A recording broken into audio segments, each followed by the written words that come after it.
And good morning. Thank you for joining us here on Unfiltered Vision News, bringing you the news unfiltered Monday through Friday, 7 to 9 a.m. Eastern. My name is Dr. Ashaki Noni Nichols, and I will be your host this morning. Thank you so much for joining us here on X, Facebook, and YouTube. So, with that, we're going to get into some of the news. I want to follow up on a story that I covered yesterday. Just regarding the previous administration and how they dealt with the phone calls, right? From children. And there were 65 phone calls, apparently, allegedly, that they went through and had gone unanswered because they only had one person manning the desk for hundreds of thousands of people. Like, it just sounds like administrative failure, you know, and these are the things that upset the American people because we do pay with our tax dollars to have a functioning government. And, with Doge, like them or not, they found a lot of waste, fraud, and abuse. And now we're finding even more.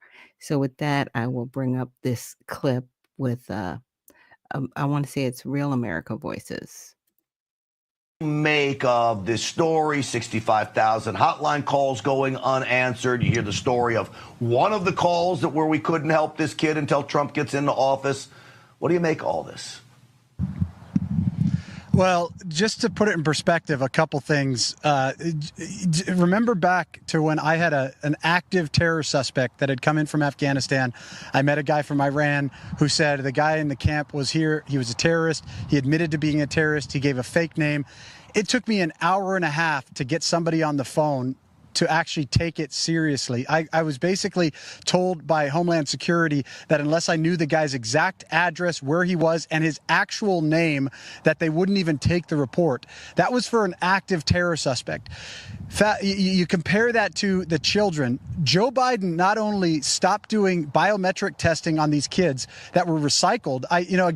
As an example, I found one child, or one case that Border Patrol told me that a child in Yuma, Arizona was recycled 13 times. That means an adult brought that child across, sent that child back to Mexico. Another adult brought that child across, did whatever they wanted them to, sent that child back to Mexico. That was before biometric testing under President Trump. Joe Biden ended biometric testing, and I interviewed somebody from the unaccompanied minors program that had to stay anonymous right after Joe Biden took office. Not only did they stop the biometrics testing, they stopped background checks on everybody in the household. President Trump, they used to check not just the parents, the adults that these children were going to, but they were checking everybody in that household. Joe Biden stopped that. Joe Biden operated the largest child trafficking ring in world history, and it came right through our southern border. Every single one of these people that was involved with this needs to be arrested. And we're just touching the tip of that iceberg, Grant, on just how bad this was. When we start getting the real stories of what was done to these children, once we actually start finding them and returning them back to their actual parents, it's just the tip of the iceberg. It is absolutely criminal what happened.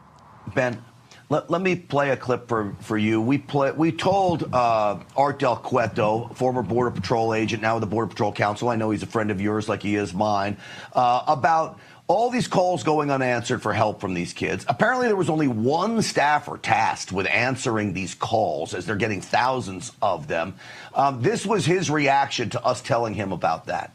65,000 phone calls, 65,000 times kids called because they were in danger. And it was ignored by the Biden administration. Think about that. Think about those children and how desperate and the despair that they felt that they were able to communicate and make those phone calls because they were promised, make this call if there's problems. And they went unanswered. That is just the most disgusting thing. Ben, I know you agree with him. Let's leave it with some hopefulness. Tell me, if you can, 30, 45 seconds, the difference now with the Trump administration and what you're seeing as they try to rescue these children.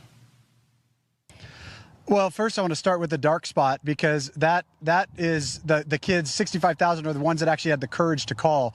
there were tens of thousands more that were afraid for their lives that never were able to make that phone call.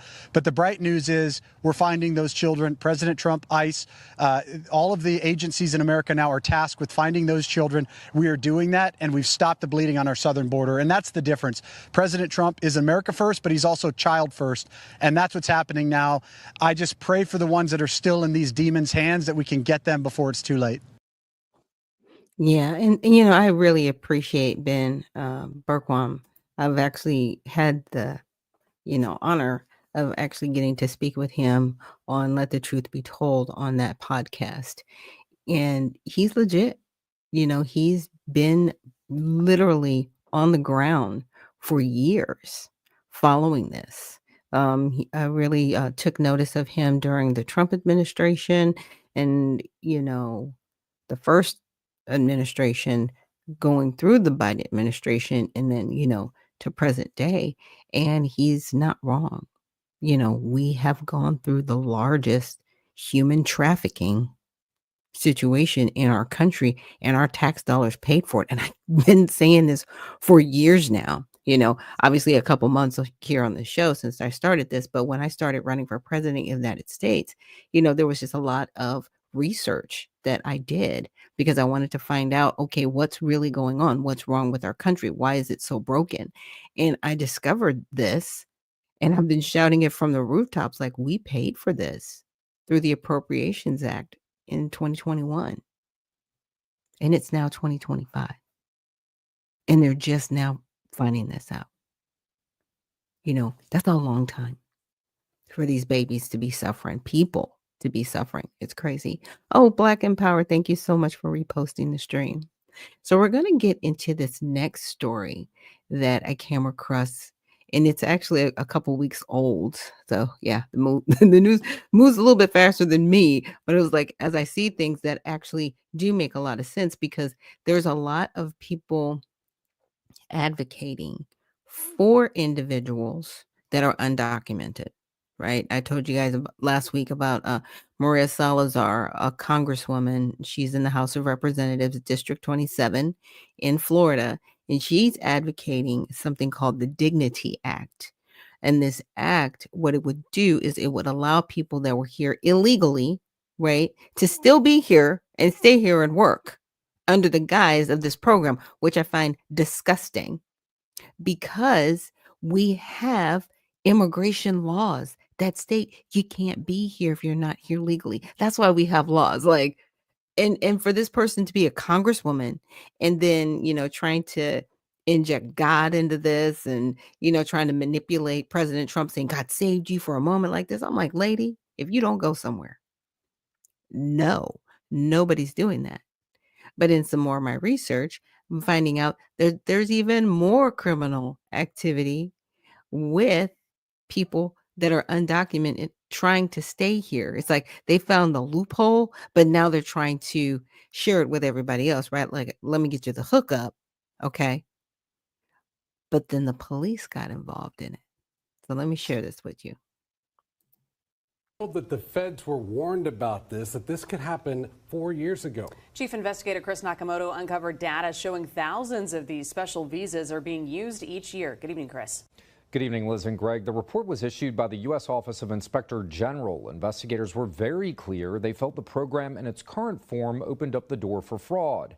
Tonight, the arrests of 5 individuals shows the scheme prosecutors uncovered is exactly what the Inspector General was warning about. The arrests of 4 current and former high-ranking law enforcement officials uncovered an alleged scheme so sophisticated, prosecutors say it took thought and planning to execute. Many people have never heard of a U visa. Essentially, it's an opportunity for non-citizens to remain in the United States under certain conditions. A non-immigrant U visa is a visa that was authorized by Congress to allow foreign nationals without any official status in the United States to remain in the country under certain circumstances when they're victims of a crime or witnesses to crime. These visas are designed to help law enforcement and... Okay, so either a victim or a witness. Pay attention. Prosecutors prosecute crimes where you need the victim or the witness there. And so these U visas serve a valuable purpose, and this is the case where the U visas were abused. The visas are a tool and one that is very familiar to David Rosas. I'm really surprised that a scheme like this has happened in these small towns. Rosas is one of Baton Rouge's leading immigration lawyers. U visas are extremely rare to come by. There's only a limited amount every year that are allowed to process to be able to become a, let's say, legal permanent resident. So there's a huge backlog in U visas. The reality is that it's not easy to get a U visa signed. He's very familiar with how the process works and believes the allegations from Louisiana uncovered by the feds show there were gaps that should have been safeguarded. This, to me, is a huge black eye on the immigration system. I think it's going to make law enforcement wary of signing these. I think it's going to make victims wary of coming forward. And it really makes me angry knowing I have serious victims of crimes who weren't able to get theirs signed. The WAFBI team uncovered since 2009, federal data reveals the feds have issued at least 156,000 U visas to non-citizens who were victims of crime. During that same time frame, nearly 120,000 U visas were also issued to their family members who also qualify. In 2022, the U.S. Office of Inspector General sounded the alarm about the U visas program not being managed effectively. This 62-page report details the problems. In June of 2022, the OIG found 10 approved petitions with forged, altered, or had suspicious law enforcement certifications. Investigators noted the program did not track the fraud referrals. And auditors warned without better tracking and accurate data, the United States Citizenship and Immigration Service cannot properly monitor the program. With the arrests of 5 individuals, including 4 current and former law enforcement officers, prosecutors say the investigation was complex. Documentation for these cases are needed and requires that police reports are created to establish that the applicant was a victim or a witness of the crime. It also requires, in certain circumstances, the law enforcement officer to sign off on certain federal immigration forms indicating that this is a proper person to remain in the United States. Rosas says the indictment is shocking for a program that's needed. Prosecutors echoed those sentiments. These visas are designed so to help law enforcement and prosecutors prosecute crimes where you need the victim or the witness there. And so these U visas serve a valuable purpose, and this is the case where the U visas were abused. In 2022, the United States Customs and Immigration Service called the OIG report problematic and said the agency used selective cases to achieve their audit report. The report notes U.S. Citizenship and Immigration Services did not agree with nearly half of the findings. For the WAFBI team, I'm Chris Nakamoto. Greg Liz. All right, Chris, thank you. Yeah, in my opinion, a program like this, like they were saying, on its face, it is very open to fraud, right? That's easy. It's like, okay, if I just find a police officer that will, write me the report and sign off on it, and they won't get in trouble because no report happened. How can you say I wasn't there? You know what I'm saying? Like, it's too easy. It's too easy to be criminal, right? And so, Dr. Cease is great, founder. Thank you so much. I appreciate that. All right, so I wanted to look at and show you guys, what is this U visa? Because, like I said, this happened like 12 days ago. People were reporting on this, but I didn't hear it in the mainstream news. I'm sure you guys didn't. And and it's these things that we do need to hear about because there's so much going on with immigration right now. You're trying to get people that have been given deportation orders. And Tom Homan has said that he's like, we're getting rid of people that are, national criminals, right? From other countries like Iran and other places. And we're not only getting rid of them, we're getting rid of the violent criminals, but we're also following through with deportation orders. A lot of these people that were here under TPS, it's no longer. They've got to go home. Other people that were seeking asylum and their asylum cases have been withdrawn and they've been told they have to go home too. Those people also need to be deported. They've been given deportation orders and they keep acting like, well, we're innocent. No, you're not. You were told go back to your home country, period. If you don't do this the right way, you nullify the whole system, period. You nullify it. Why do we even have immigration laws if everybody's going to be allowed, and I'm saying that word strongly, allowed to break them? And Black Empower says the U visa program victims of trafficking and violence acts. Yeah, yeah. So the U visa is a United States non-immigrant visa, which is set aside for victims of crimes and their family members, immediate family members, who have suffered substantial mental or physical abuse while in the United States and who are willing to assist law enforcement and government officials in the investigation or prosecution of the criminal activity. Okay, that is so broad and so really you can make anybody a part of that. Like, yeah, my 10 brothers and sisters were in the car with me when this all went down. And who's going to tell you you're not? Who's going to say you didn't? Especially if you can get the police to agree that you were. It's just, we need to get rid of this. This needs to be gotten rid of. There's too much fraud and abuse on its face immediately. It's ridiculous. It says it permits such victims to enter or remain in the United States when they might not otherwise be able to do so. So you could be actually keeping criminals in the United States, just like what Black Empower was saying.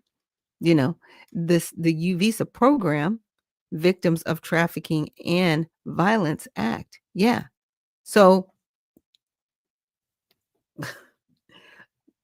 but what I'm saying is it's so fraudulent on its face.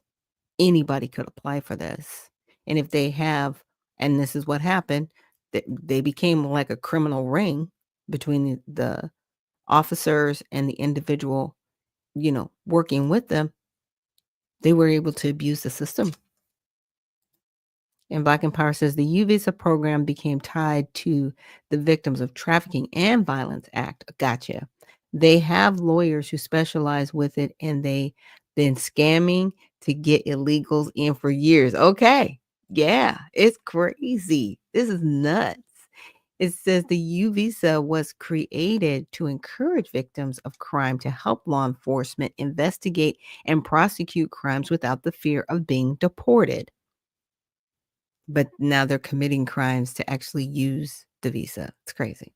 The purpose of the U visa is to encourage victims of crime to help law enforcement investigate and prosecute crimes without the fear of being deported. The U visa doesn't cover all crimes, but it does include domestic violence, stalking, sexual assault, felony assault, among other crimes. If you get a U visa, you will get a work permit, employment authorization document, and the ability to apply for lawful permanent residence, a green card after 3 years. So basically, they just got to keep their nose clean for 36 months, and then they can apply for lawful permanent residence. I don't like it.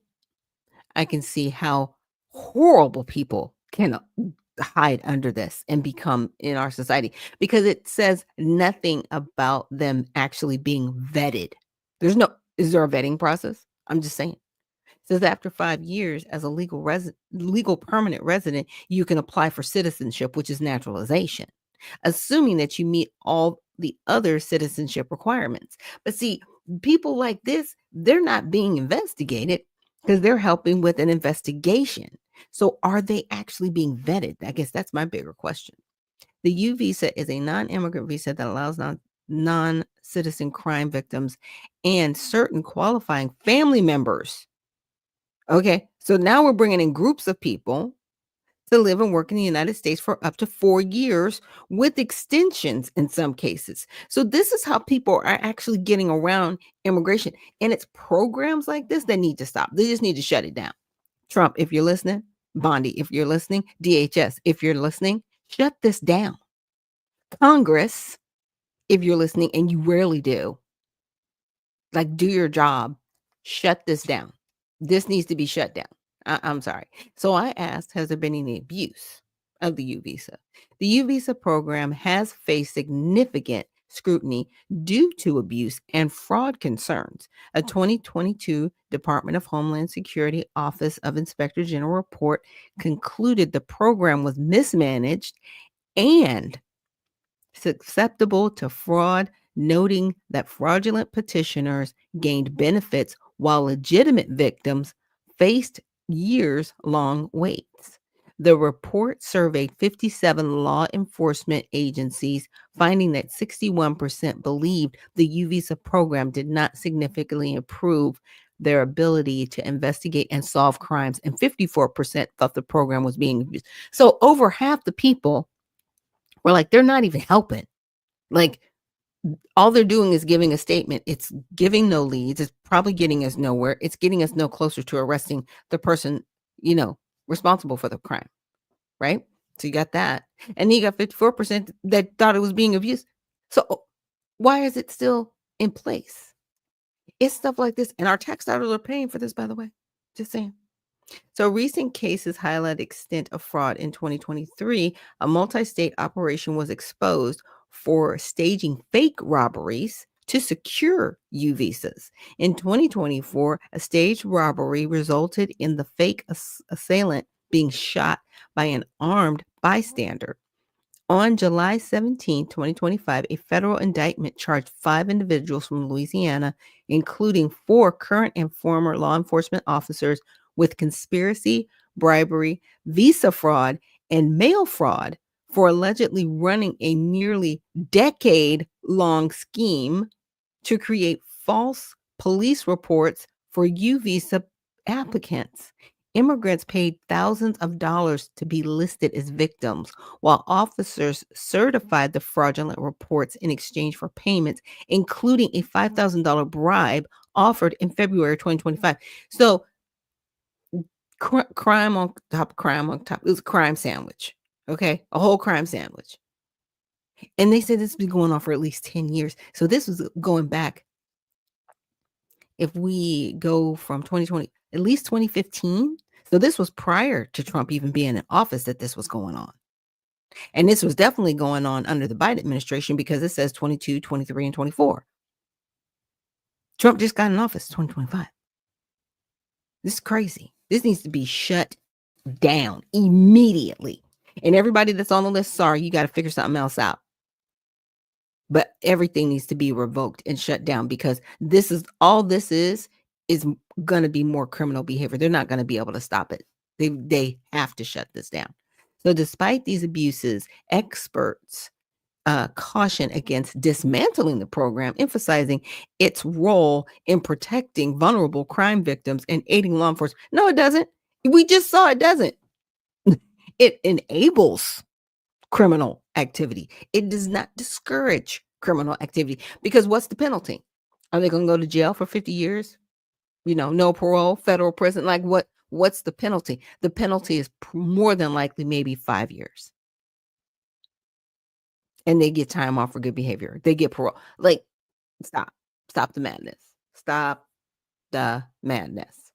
But I did pull up another video done by Chris Cuomo that I wanted to play for you guys, so that you could see some of the intricacies that he found, right? And some of the individuals involved in this scheme with this youth visa. Law enforcement and illegal migrants. Been going on for nearly a decade. Most are just hearing about it right now. Why? FBI investigation in Louisiana. They say chiefs accepted bribes for claiming hundreds of illegal migrants were victims of armed robberies, but the robberies never happened. Why would they do that? Because being a victim of a serious felony like that qualifies migrants for a U visa and allows them to stay. Retired Homeland Security investigator Victor Avila has heard of this, and former FBI Supervisory Special Agent James Galliano. Jimmy understands why this matters and what has to be done about it. Gentlemen, thank you. So, Victor, you've heard of this before. You've dealt in this area of trafficking a lot, and you say that's the sweet spot where you have to examine how this type of fraud happens in trafficking, because that's such a big part of movement of people in and out of this country illegally. Why? Because it's a loophole that they've been using, and this U visa scam has been going on for a long time. I saw it firsthand. many years. I used to issue these U visas for victims. When they were human trafficking victims, we got them a T visa, which is a little bit harder to prove and harder to attain. But the U visa became this kind of a loophole where if you couldn't get any other kind of visa, well, maybe you were a victim of a crime, whether family violence, a rape, or something like that. By the way, most of the recipients of U visas are females, but also there's males as well, but mostly females. And you have a lot of these groups, ACLU, other non-governmental organizations, kind of helping these people. And I remember being in El Paso, Texas, investigating these cases and thinking, are all these people actually, were a victim of a crime? And if so, exactly what happened in Louisiana, where's the police report? Because that would help them prove if the crime happened in the United States. When they claimed that it happened in a home country, well, that was even harder to prove and get documentation. And then this whole scam, by the way, Texas has been looking at this for a while. I just talked to a news organization here in Texas. It is getting out of hand, and I think you have to go back and review the issuance of these U visas, because what we want is the actual victim to get the visa, not these scammers. And I'm very disappointed, obviously, with the law enforcement involved here. Gags, obviously the temptation is to say, oh, they must all be doing this. Cops are dirty. They're on the take. But you say if you look at how the DOJ approached this, there is an understanding that this is pretty limited in their context. Chris, completely disheartening for law enforcement folks like me to hear of something like this. Not only were these bad police officers, they were in senior level positions. And look, make no doubt about it, the charges that the acting U.S. attorney made or brought down, they are hefty.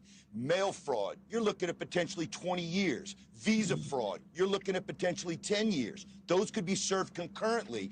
And then you know how the feds are, Chris. We always throw in the conspiracy, because where two or more are gathered, they're in agreement. There's an intention to do something like commit fraud against the United States. And then lastly, an overt act is committed. Chris, I guarantee you at least one of these guys is going to be singing. But I am heartened that the acting U.S. attorney did state that this was not indicia of a problem within the police departments.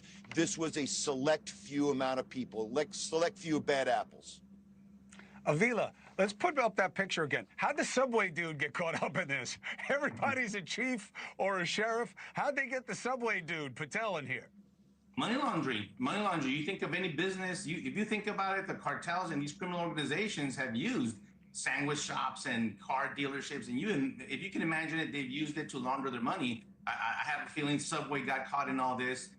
But remember, the U visa, I want to make something clear. The U visa is an immigration benefit that benefits an actual victim that has been victimized and merits to stay here in the U.S., because the U visa brings very good benefits and a possible path to a green card and maybe citizenship. That's why it's being exploited. That's why these guys made a bunch of money. And I can't believe that they doctored the actual crimes to make them qualify for these benefits. It's unfortunate, and I agree here. It's a black eye for the law enforcement community every time we see something like this. And they'll review them now, and we'll see what they had. Jimmy, those guys were going to Subway, but they were getting a different kind of sandwich. They were getting a different sandwich at that Subway, Jimmy. They were getting a cash. They were getting a cash one, not a turkey one, Jimmy. All right, James Galliano, thank you very much. Mr. Avilo, appreciate you very much.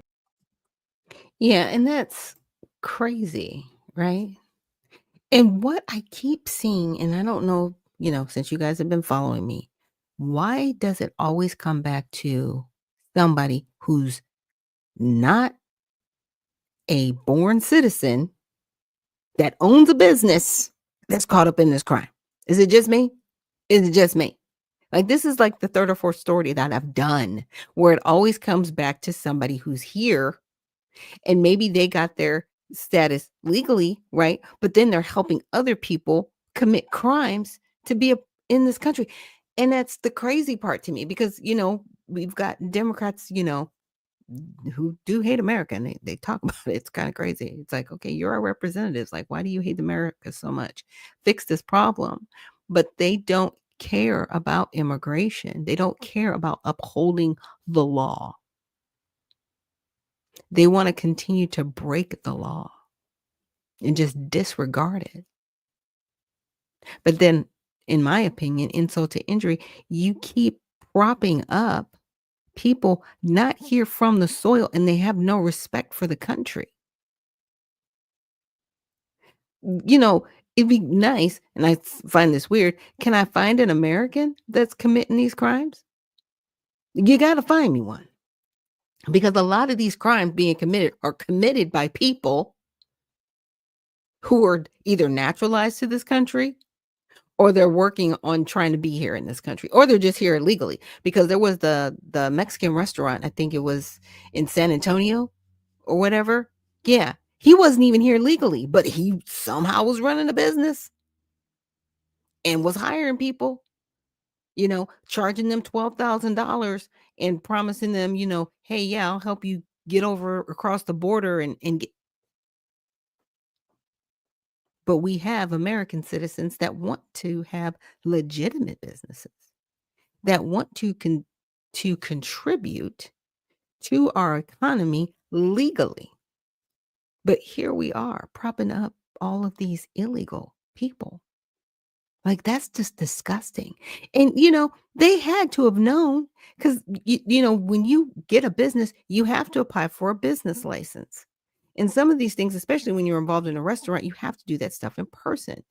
You have to get different accounts, vendor accounts, so that you can get your food and supplies and all these other things. There's a lot of moving parts with running an organization and a business.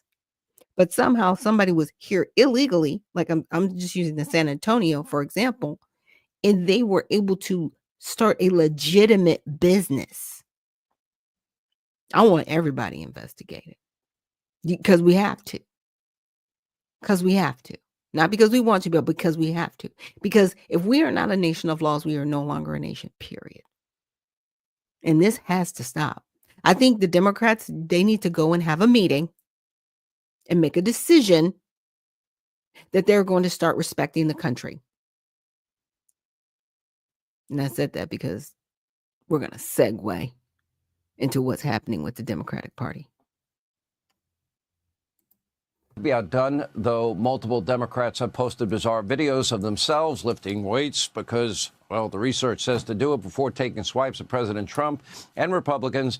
I wonder if this is straight out of the tens and tens of millions of dollars the Democrats have been spending on how to communicate with men. All the research they put into this, trying to appear less scripted, not be less scripted, appear less scripted. Also, how to talk to men.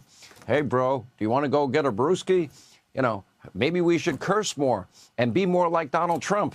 But as their struggles now mount, the left continues to spread lies and fear. This time, Chucky Schumer claiming Republicans do not want poor people and people of color to vote. Take a look. They don't want poor people to vote. They don't want people of color to vote. They don't want Democrats to vote. They don't believe in democracy. We do. Racist, sexist, misogynist, homophobic, xenophobic, Islamophobic, dirty water, kill grandma and grandpa. Here with reaction, Oklahoma Senator Mark Wayne. Will this help? No, it's not believable. I mean, just look what Eric Swalwell was doing. I mean, if he actually wanted to be real rather than sitting there saying whatever words he was that he's trying to work out with 135 pounds, which any man with self-respect would laugh at, what he really should have been talking about is, I wonder if this will help me win back Fang, because that's actually more believable. They don't understand what the base is wanting because they think the base still wants woke and socialism, and they can't get off center because of it. So now they hired some expert, Sean, to come in and tell them what they need to do to be more relatable. And really all they need to do is just be yourself. How about you just start with being honest? But the Democrat Party hasn't been honest with the American people for at least 8 years, right? I mean, we can go back to Obama drumming up this whole Russia escapade against President Trump. And I would say it probably goes back much farther than that. Okay, so they spend tens of millions of dollars to become more relatable and, try to appear this way, try to appear that way, try to communicate this way. It just screams inauthentic to me. Why would they go and double down on that? Because they don't know what the American people want. I mean, why they're cutting TikToks, we're trying to save America taxpayers' money and keep it out of Washington, D.C.'s hands and actually keep it in the hands of the American people, and they're voting the opposite way. They can't get out of their way, Sean, because they are lost themselves. You see there's a 30-point swing in favorability and unfavorability in the Democrat Party, and guess what, Sean? That's with their own voters. So if their own party doesn't know what they want, the rest of America has no idea what they want, and the people they elected, the Democrat Party, the people they elected, most definitely don't know what their base wants. They've learned nothing since November of last year. Absolutely Nothing, right. Not a thing. And that's sad. That's just sad state of affairs, y'all. Sad state of affairs. When you've got a whole entire party, and he said it best. He's like, they can't get out of their own way because they went so far one way, and then when they started kind of bucking back, they were kicking their own argument out of the way. It was like, you guys look weird. As you said, and I know that was a catchphrase that they were trying to use with the Republicans. The Republicans are just weird. No, y'all are weird. Y'all are strange. You are strange brew. So I wanted to also check out just another report from Fox News. And they do have a Democrat on the panel. It's called The Five. And it's usually, 5 different individuals that are a mixture of conservatives and liberals, not libertarians, liberals. I should say that.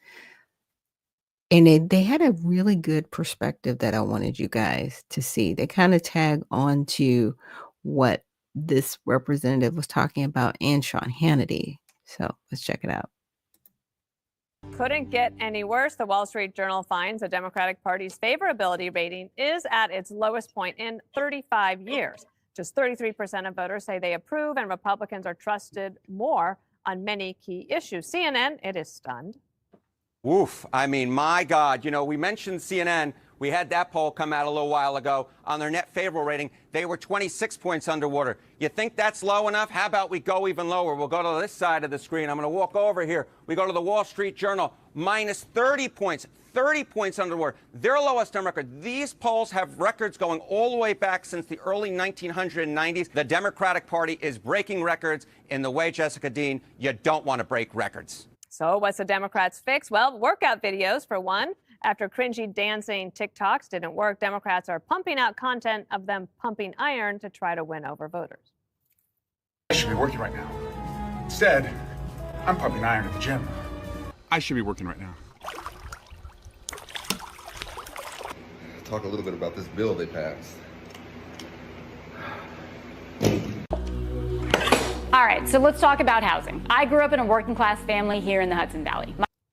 But the man who once got a thrill up his leg over Obama says Democrats may not be able to stop Trump. To be honest with you, the country is moving towards Trump. I mean, these polls that come out and show him not doing well, I don't buy that. I think his strength is still greater than the Democratic strength. He is a stronger public figure than the Democratic people. I mean, Obama still has tremendous charisma, but Trump has strength. But they wanted a president who is a strong figure, and he's got it, and he can. It's just there, and half the country buys it. Interesting place to take a call. I hope he flushed. All right, we have to go to Kellyanne Conway first for your take on this poll. Have the Democrats hit rock bottom, or is there farther to fall? They haven't. I don't think Trump has hit his ceiling, nowhere near it, and I don't think the Democrats have hit the floor because they haven't learned a single thing since last November. I actually think the greatest argument for term limits I've ever seen just happened. Eric Swalwell sweating, swimming, salivating with no shirt on. This is why we need term limits and better gerrymandering. I don't think the Democrats suffer from a messenger They suffer from a message problem. They're bereft of ideas. I think that the Democrats have suffered, Dana, an erosion of trust with the American public, an implosion of their base. And remember all the people who would tell the Republican Party for years, you must move to the center, you must moderate, you must stop the right-wing people, this, that, and the other, you must get rid of your extremes. You know who was telling us that? The Democrats. And they went all the way to the hard left. And the answer, it turns out, was Donald Trump and his policies. This is a guy who's doing peace deals, tax deals, trade deals, like a single man getting the job done. And you know what we women love more than anything? Guys who deliver, who keep their promises, who produce, who do what they say they're going to do. The Democratic Party, to me, Dana, they lost the economic argument a long time ago, and this has become the Republican Party is the party of the worker. Then they kind of lost the argument on education. That poll showed they're only doing better over Republicans on vaccines and health care. Okay. But they really lost the argument on the cultural issues. So Donald Trump does a fabulous job, better than anybody, of capturing that cultural zeitgeist and letting the polls follow him, the people follow him, rather than the other way around, which is typical of politicians. But I can't believe the Democrats are basically still saying to America, a woman does not need a man, and a man can be a woman. And nobody has really changed that in a meaningful, sustained way since last year's debacle. Corporate America they're all getting away from DEI. The academic institutions are offering up billions of dollars. It's really just the Democratic Party. And I believe that what you're seeing now didn't work for Beto O'Rourke. He was on the cover of Vanity Fair. He said, I was built for this stuff. He's a 3-time loser. He was a congressman who unsuccessfully ran for president, governor, and senator, all from Texas. And he forced us to watch him get a root canal, flip a burger at home, and famously ride a skateboard. He got 0 electoral votes. The shtick doesn't work, and it certainly doesn't work for people, grown-ups, who represent us in the Congress and the Senate to be working out when their constituents are working, trying to meet the expenses for bills that that are already coming due. He even says I should be working. But Mark Kelly, he had some thoughts, and I don't know if hope is a strategy, but Jessica, take a listen. We certainly do have a problem, and it's a messaging problem, and it's important to get out there and talk to people about the issues that they care about. Hopefully in time, the American people will understand that we are out there fighting for them. I just wasn't sure that was the best closing argument there. Hopefully in time they'll figure it out. Yeah, listen, there is no way to spin this, and I've been spending several hours trying to figure out what I would do, and I'm just going to own it. It's a very low unfavorability, and it's been low in several polls. And NBC had a very low one. Fox had slightly less low as the Wall Street Journal. But obviously it's an issue, and I was thinking about, when we've seen other record lows, and the Republicans got theirs after Mitt Romney lost in 2012. So in 2013, they were rudderless, out in the wilderness, doing enormous autopsies, didn't know what to do. They got a plan, and then Donald Trump came in and he blew up the plan. So who knows what happens in 2028? I have no idea who the candidate will be on the Democratic side. My expectation is that it'll be one of these very popular blue state governors, but maybe it's a Mark Cuban. We can't know at this point. We obviously have Cuban. Cute. We have to wait and see on that. What I do know at this moment is that we're trying to figure it out. I'm not condoning the Eric Swalwell videos, but people are trying to get more social media presence. They're trying to communicate with their constituents. Even someone like Mark Warner, who's obviously on the older end, he makes videos in his car because that's what he's comfortable doing. But at least he's trying to talk to his constituents and explain to them what's going on. And we did get a bit of good news this morning with Roy Cooper announcing that he's going to run for the North Carolina Senate seat. That is exactly who Democrats wanted to do this. He has won statewide 6 times. When Donald Trump is on the ballot, he still wins. And I do think that it is suggestive of a potentially good environment for Democrats that people like Brian Kemp in Georgia, Sununu in New Hampshire have declined to run for those Senate seats. Okay. So that is my silver lining. That is what I came up with. Let me point out one other thing. President Trump in this poll is significantly more popular now at this point in the term than he was in the first term. So the Democrats who try to tell themselves everything's fine because he's actually declining in polls, with some numbers maybe that's true, but overall he's still much stronger than he was even in the first Well, term. I'm going to rub the poll in Jessica's face in a second, but I got to talk about Swalwell. I'm glad he's lifting, and it looks like he's got a good shot at the pool. But you know who doesn't film themselves at the gym? Men. Women film themselves working out, taking gym selfies. That's who does it. The only people that do this are either professional athletes or fitness influencers. especially married men. If you're a married guy and you're posting bench press videos, oh God, is that thirsty? He's such a tryhard, and every real guy knows a tryhard, and he's one. Now, Matthews gets it. And Matthews, to make a terrible metaphor, he is saying Trump is strong because Trump lifts heavy. Trump is trying to lift the big things that no one else will pick up and grab. Trade, Iran, the border, government spending. So Trump is politically jacked. And that's what Swalwell doesn't understand. People respect you for doing things that are hard and lifting things that are heavy. Trump has real strength. Swalwell is trying to look strong, and that's the difference. Trump golfs. He has dad strength, though. You know dad strength? He doesn't look like he's in shape, but when he grabs you, one time my father grabbed me, and I was like, oh, my God, this guy's stronger than I am. Were you 8? And I was like 18. And so this poll, Jessica, I'm glad, you know, Greg likes to talk about context because you throw these poll numbers out. And this is the first time I was looking forward to doing a segment with polling because this is all the context you need. The American people think Republicans are doing a better job than Democrats at handling the economy, inflation, illegal immigration, foreign policy, tariffs, and the Ukraine war. Okay, let's continue.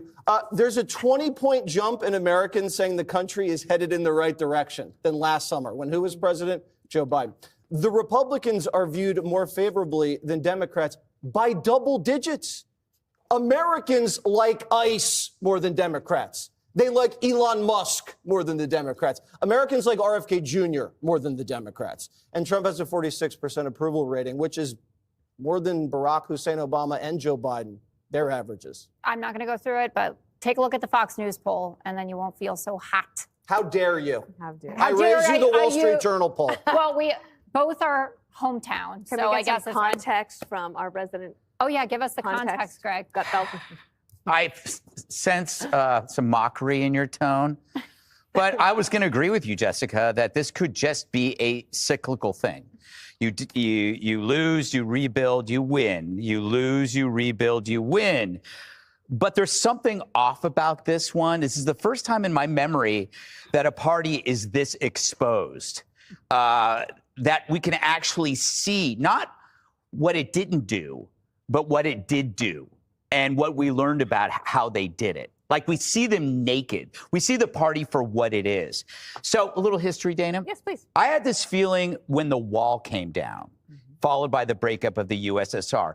That was also a duopoly. It was the Cold War, US, USSR. You thought it was going to be there for the rest of your life. Then something happened, the duopoly dissolved. I feel that same way right now. The duopoly is this party system, and I think the Democrats, the party's over. When the wall fell, the human traffic only went in one way. West Germany didn't stream east. You are seeing that with the Democrat Party. There are segments of the party that realize they do not have to be there.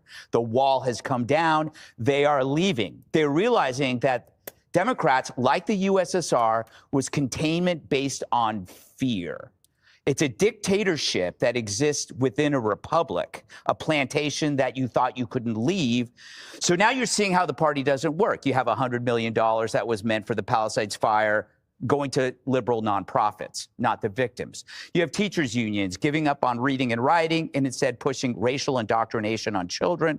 Crime is considered acceptable in most inner cities. Illegal gangbangers are protected. The deranged homeless are allowed to walk free. Repeat offenders, recidivists, they get out of jail free. Theft is decriminalized. That is not a republic. That is a lawless dictatorship. That is like the Somali. What is that place called? Somalia? Somalia? Yeah. So what was the Berlin moment for me? It was Joe Biden when it all came down. A divided structure was erected to keep us apart, but it was revealed to be no longer functionable. And the exposure of that cover-up is that wall coming down. The Dems, while they're looking for a candidate right now, are really just looking for another wall. And until they see that, they cannot be trusted again. The Biden brain lie changed a lot of people's minds permanently, the same way communism did. When the wall came down, we're not going back there. You're saying Jessica could come over to West Germany if she was to. I think she has to. I would honestly say that if you're a thoughtful Democrat, you have to think about, is this a change that you can't go back to the way it is, because the wokeism has contaminated it so deeply that it doesn't exist anymore. There's actually, I read about two former Democrats who are now deciding they were in Congress as Democrats. They lost.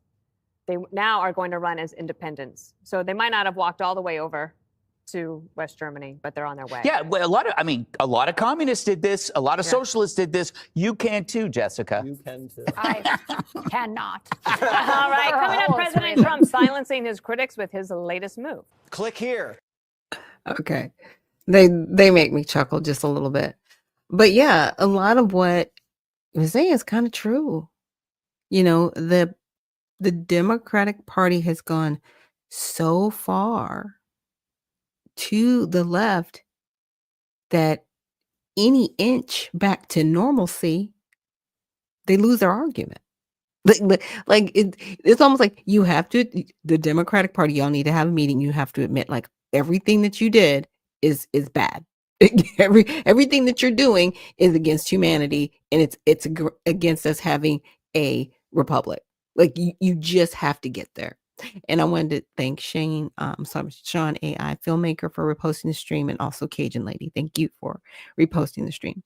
Like, they've gone so far. It's like, well, how do you go back and say, yeah, we're going to respect women being in women's sports, and we're going to say that, you know, men can no longer compete against them.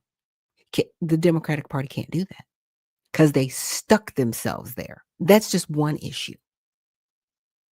But they literally said, this is where we stand, and we're going to fight for this. So you're fighting for illegal immigration. You're fighting for men and women's bathrooms. You're fighting for children to be mutilated. Like, this is what you're fighting for. You're fighting for this. You're advocating for this, and nobody wants it. Like, I've never seen the Democratic Party in shambles to this degree in my lifetime. And I've studied history. And I've never seen the Democratic Party this bad. Like, it's bad. Like, not like, no, it's bad. I mean, it's worse than when they were advocating for slavery bad. And that was bad. Do you know what I'm saying? Like, and they don't care. They're continuing to press forward with it. Okay. So I've got another video. I'm not going to play the whole video, but I'm going to play part of it to lead into another video. And this is Women in Wellness Wednesday. So if you would like a mic to join me here, we are having an open mic. So ladies, if you want to join me here on the program this morning and, you know, make your voice heard, please let me know. But here's the next video. Our police force should not be assisting ICE. Defund the NYPD and refund all of these different social services. And I will create a network of city-owned grocery stores. It's like a public option for produce. I'll freeze the rent for millions of tenants, make buses fast and free, and deliver universal childcare. And before you ask, I'll pay for it by taxing the rich. How many more New Yorkers? How many more New Yorkers will you detain? How many more New Yorkers without charge? Do you believe in the First Amendment? Well, it has been an interesting early political season here in New York City, and that Democratic mayoral candidate, Zohran Mamdani, is raising anxiety with his far-left policies, as you might imagine, not just here in New York, but across the country. Even people are watching. I will talk directly to a group of New Yorkers about all of this in a special roundtable, and it's interesting. One of these guests just said this is a huge moment in all of politics. We'll get to it. Just a small sample of how Mamdani would reshape New York into a socialist and, I say, /communist city. Free busing, city-controlled grocery stores, resisting ICE, defunding the police, and billions of dollars in new taxes. It's dividing the Democrat Party nationally. Leaders Chuck Schumer and Hakeem Jeffries have yet to endorse him, while other Democrats are outright critical. So they don't know who they are or what they think. But they're watching. Can he win? Maybe that'll shape what they think. Resurfaced videos are not helping. Here he is in 2020. I really want you to watch this closely. He was describing how he grew up. I think, honestly, growing up in the family that I grew up in, I was quite open to what would be considered being a radical from a very young age. I mean, from the beginning, my identities are already considered radical by a lot of mainstream American, political thought. So it's not that far of a jump, because whenever you stand up to speak up for the rights of others who share the same identity as you, then you're a radical, right? So often people in this country are considered radicals if they stand up for Palestinian human rights. Well, even worse, a long history of anti-Semitic sentiments. Here it is, 2023. I recall in 2017, when I was working on the Qadr al-Yatim campaign for City Council, a campaign which changed my life. I remember, we can clap for Qadr al-Yatim.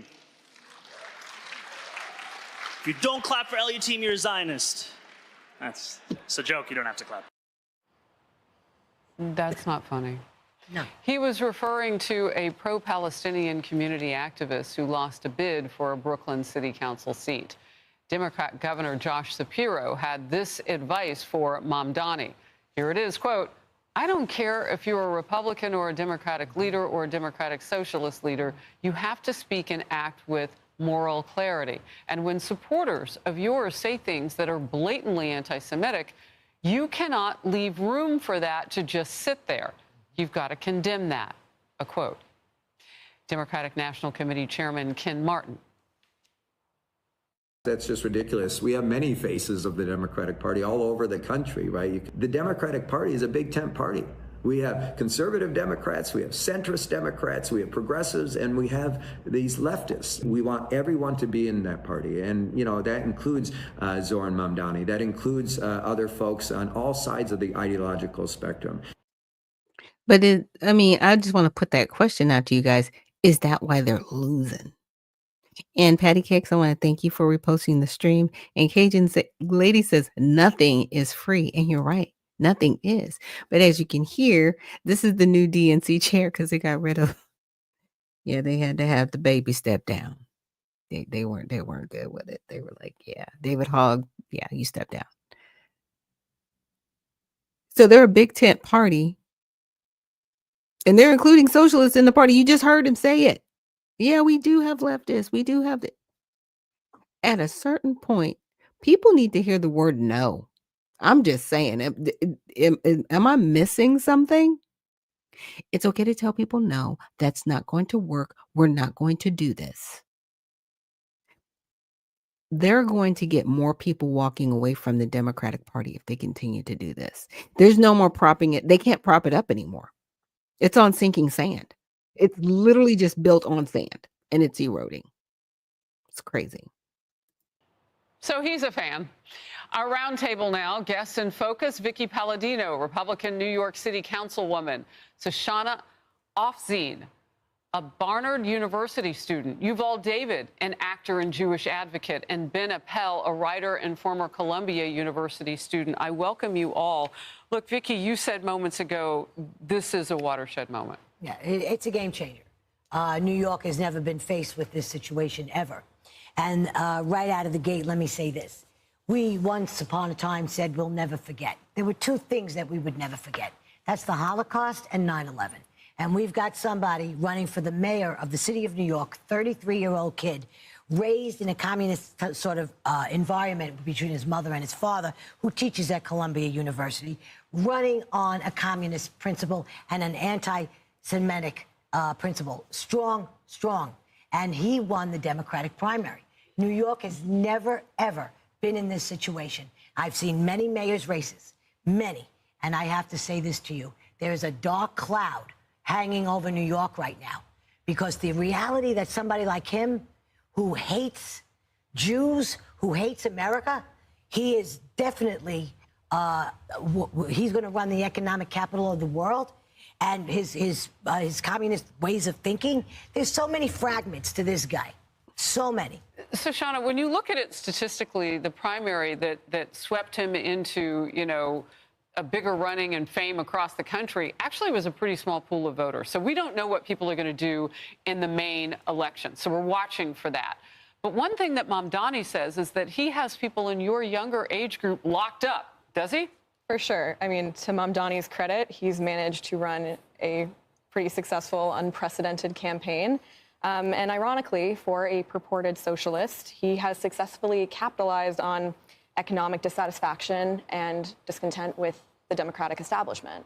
And so I'm looking at my fellow Gen Z voters, and he's able to prey on them, not just because they're sponges, they're soaking up all of his material, they're probably involved in demonstrations on their college campus, which I can speak to at Columbia, that's definitely the case, but also the professors that are teaching them are indoctrinating them. Mamdani's own father, Mahmoud Mamdani, is a professor at Columbia.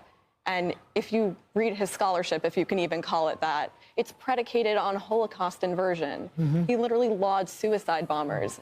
So when you wonder why this rhetoric is gaining traction, it's precisely because of the educators and now change makers who are normalizing it. Yeah, it's interesting. Yeah. And a lot of this comes with conditioning, and like to her point, he's winning because it's like get them while they're young. That's what's happening. And Unc, thank you so much for reposting the stream. And Black Flag says, wishing everyone a sunrise full of strength and a day that moves in your favor. Thank you so much for that, Black Flag. It was very positive. And Patty Cakes, thank you for reposting the stream. And she says, New Yorkers ain't stupid. He will not be the mayor. Okay, everybody's like, yeah, we're running an anti-campaign against this one. Because it's insane what's happening. So I got one more video I got to share with you guys. And it makes a great point. This is Cash Jordan. You guys have seen him before. Is closing multiple locations, and neighbors are furious. Protesting the loss of a Milwaukee pick and save. The business, it's closing several locations. Abril Preciado joining us live with a closer look at the community backlash now. It's been pretty strong, especially today. This is just heartbreaking that this is happening to our community again. Over and over again. Like, this is not fair. Over and over again this has been happening, What are we going to do? Like, this is the only big grocery store in the community. In June, the company announced it would close 5 pick and save grocery stores in the Milwaukee area. 5 stores in Milwaukee. Glendale, South Milwaukee, and Oak Creek. These places are all shut down. Have to leave their house, go all the way over yonder to go make some groceries when it could be one right here in the community. Tisha Bully White says her family is feeling the toll. She feels the closure will force them to shop at more expensive corner stores and price them out altogether. I do believe and stand with the people behind me that food is a right and we should have. Well, it's not a right if so many people enter these grocery stores and take things without paying that the stores can't stay open. Just a healthy food. State Senator Dora Drake was present during the rally. State Senator, there we go. She says she's working with local leaders to find a solution. We can work together. As doors officially closed, how about arrest the criminals? Families are now left wondering where to go next. Affordable food for our community, food for our families, food period. How are we going to survive? How are they going to survive? Well, I did a little digging, and apparently the retailer is being accused of racism. This article says there are hundreds of grocery outlets in the Milwaukee region, and the complaint is not that these stores are gone. It's just that the people in the affected neighborhoods don't want to drive a few miles to the next location. What do we want? Justice! Justice! It was the last day for the Pick and Save right near 35th and North, one of 5 grocery stores the parent company Kroger is closing in the Milwaukee area. Organizers of today's protest say the loss is just another blow to the Metcalf Park neighborhood.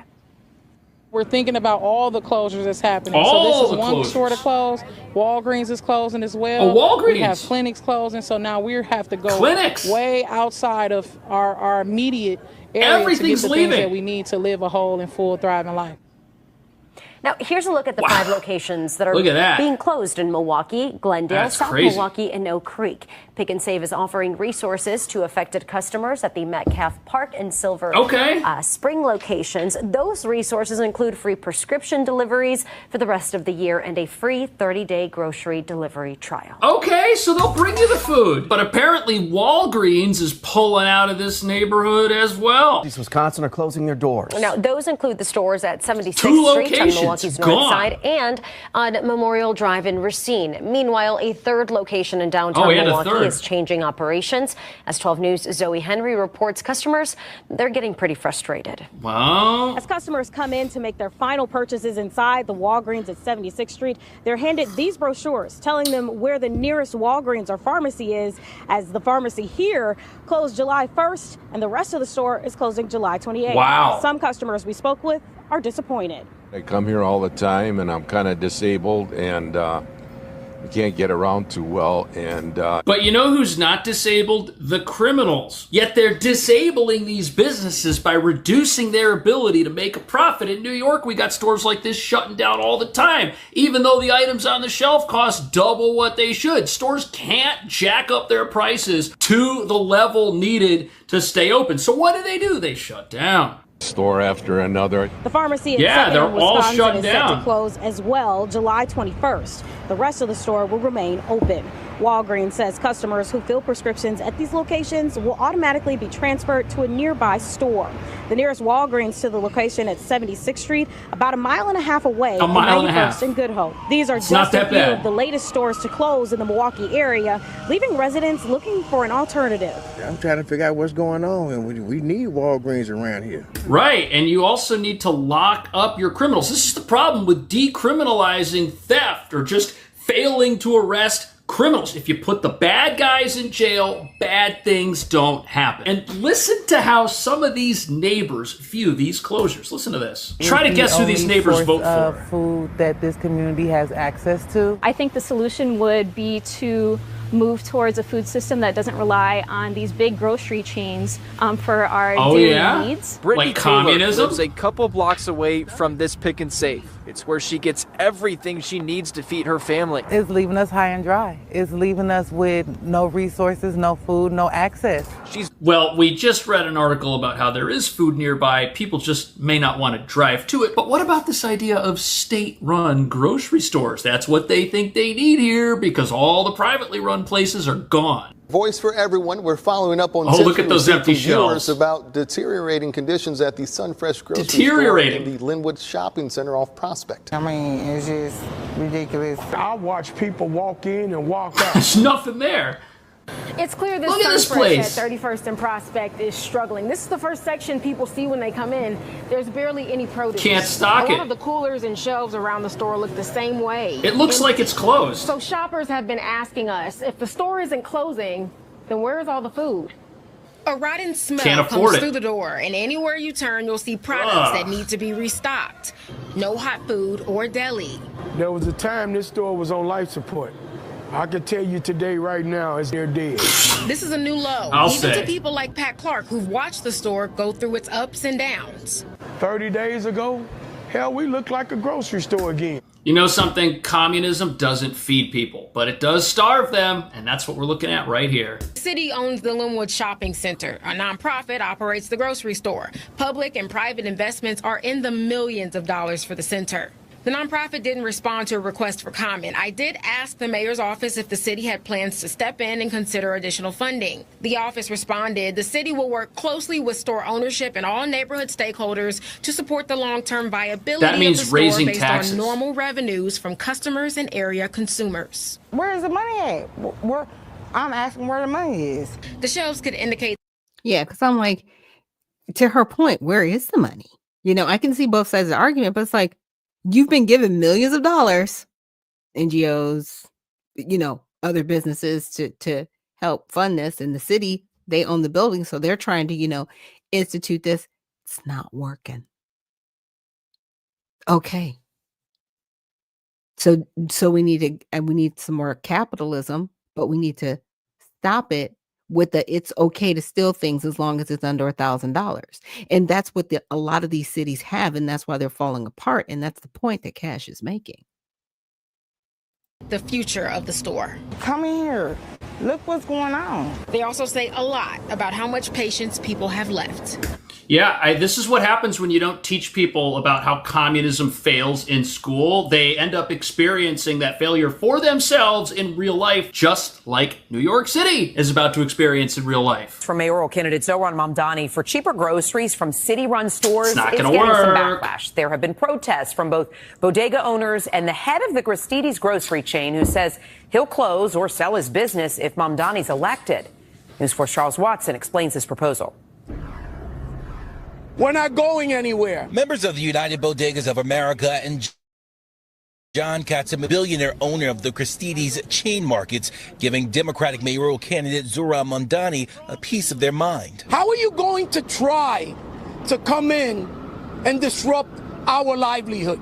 It's not going to happen. Both furious at Mamdani's proposal to open up a network of 5 city-owned grocery They're not going to stores. stay open. They're going to be empty. Without a profit motive. Mamdani says they would instead focus on affordability over profit and would leverage the lack of overhead costs like rent or property tax to pass on savings to shoppers. These stores in New York City, if this gentleman gets elected and rolls them out, they're going to look just like that store in Kansas City, Missouri. They're going to be empty. Communism doesn't feed people. And I don't think these private stores are going to have to go anywhere, but I do understand why they're upset. In the short run, many might close. You can't compete with free. It's less than half of what the city's already set to spend on subsidizing corporate supermarkets Doesn't matter. without any guarantee of cheaper prices. Katsamatidis is a Republican who's supporting Mayor Adams in his re-election campaign, compares Mamdani to socialist and communist authoritarians like Hugo Chavez and Fidel Castro. Oh yeah, they know how to Mamdani's feed plan people, would don't hurt they? grocery The store owners and Castros? employees, but when asked to explain how, he struggles to give specifics. Can you speak more specifically to how they will harm your stores and others in New York City? Let me tell you something. We have fully unionized store operations. I've been running this company for 54 years. That's a long time. So, will it harm our stores? Absolutely, it will harm our stores. Government owns. So they're mad at this billionaire grocery chain owner for not giving specifics. But the day a city-run grocery store opens in New York, the line is going to be out the door, and no customers are going to go to a place where things cost fair market prices. So in the short run, until the New Yorkers go into these city-run stores, clear them out like this store in Missouri, there won't be any business in places that actually have things to sell. But once the shelves are empty, then the business will come back. Entirely new in this country, and they've had their fair share of struggles, including competition with big box stores like Walmart, that can often utilize its large distribution chain to lower prices. Subsidies given to people to shop at private supermarkets, food pantries that are funded by the city.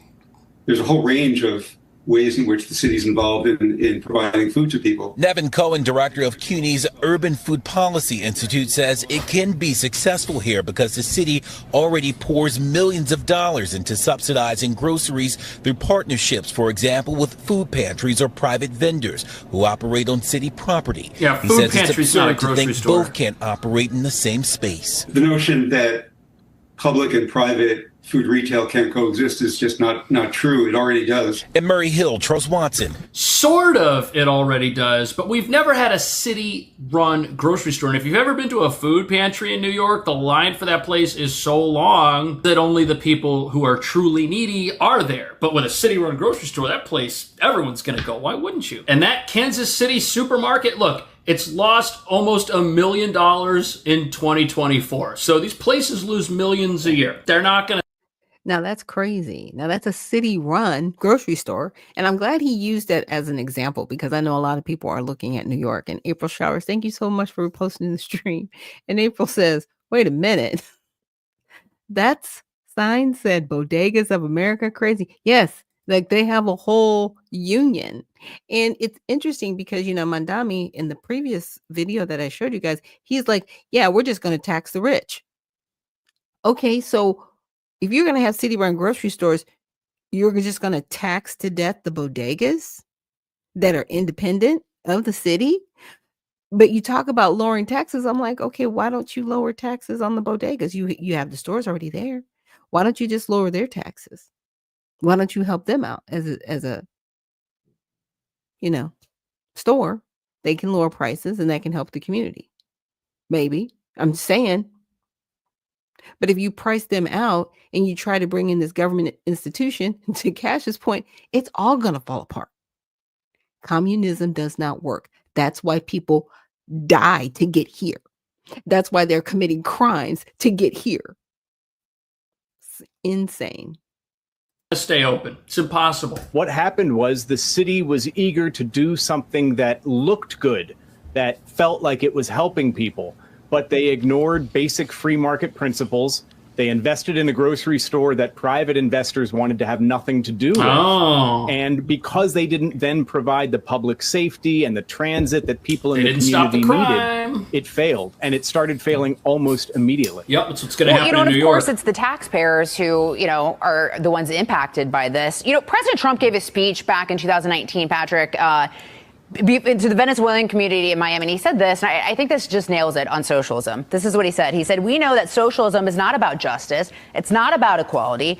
It's not about lifting up the poor. It's about one thing only, power for the ruling class. And the more power they get, the more power they crave." I mean, that's socialism.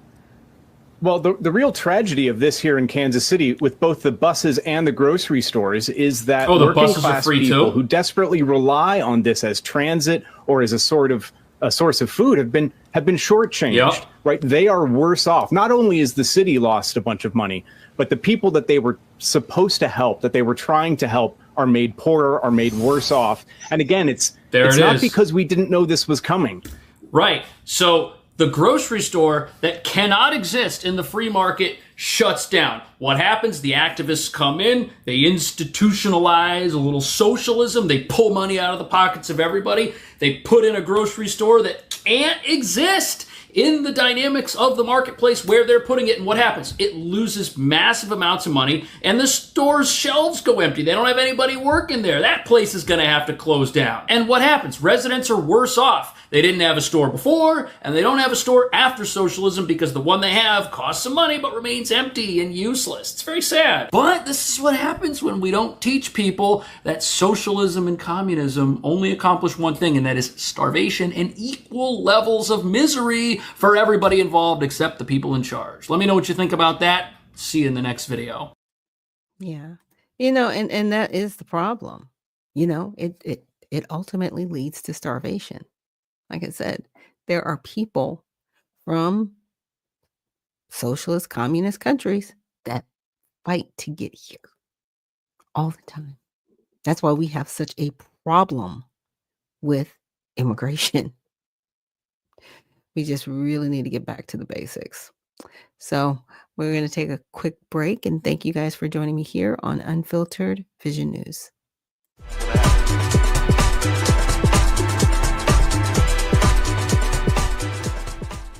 At All Sides, we believe unbiased news doesn't exist. To get more clicks and make more money, media outlets often report news with a left, right, or sensational slant, either to suit their own agenda or because by telling us what we want to hear, we'll come back for more. Several news outlets in the center do a good job of portraying both sides equitably, but for the most part, American news media is biased.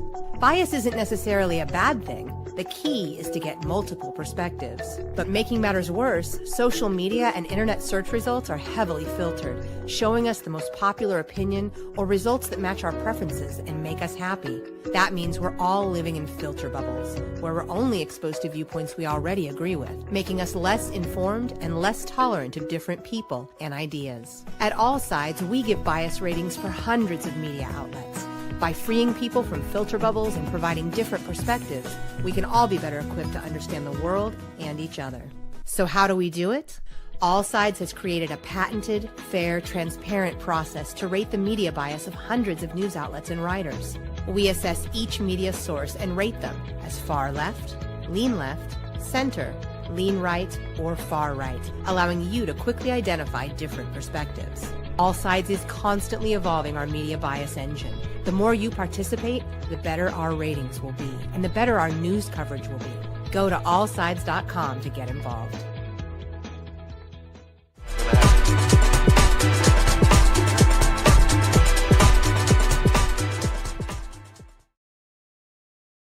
And we are back. Thank you so much for joining us here on Unfiltered Vision News, bringing you the news unfiltered Monday through Friday, 7 to 9 a.m. Eastern. And my name is Dr. Ashaki Noni Nichols, and I will be your host. And we went through a series of videos this morning, just pointing out some things that we need to get changed here in America.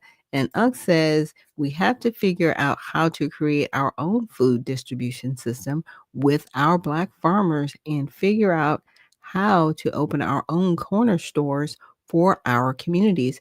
And you know what? I do know somebody that's actually looking into doing that. It is the Black Achievement Fund, and Archie Hodges. One of his ideas was to, they do have a monthly donation that people contribute, but what he wanted to do with that was create stores very similar to Costco. So if you were a member of that, if you're a member of the Black Achievement Fund, it would make you a member to that store, and you would have a membership just like a Costco membership, but you could buy everything at cost as opposed to retail. Yeah.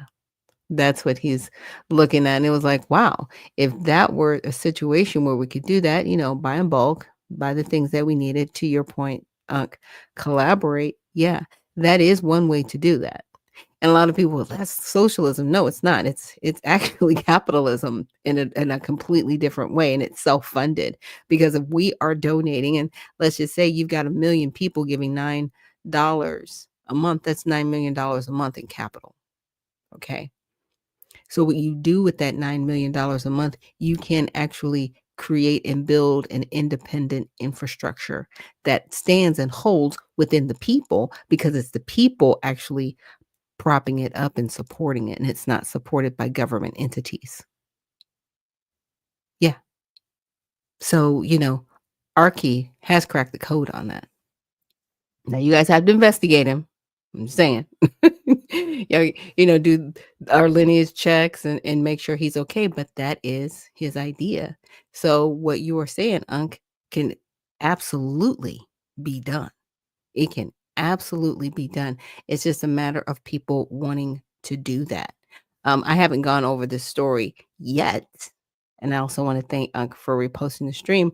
But it is, I guess, the all-white city in Kansas or Arkansas that everybody's kind of freaking out about. They're like, "Oh my gosh!" I'm like, "Okay, if that's what they want to do, do it." What? I'm not mad about it. And it's like, well, we don't want Black people here. Okay, that's what. What we already have cities that are like that are predominantly a particular race. Now, I think where people get offended with that whole situation is like, okay, you don't want anybody else here, and that's fine. If they don't want to interact with anybody else and they don't want to participate in anybody else's commerce, that's their business. And April Sauer says, I love it. Yeah, and we can do those things.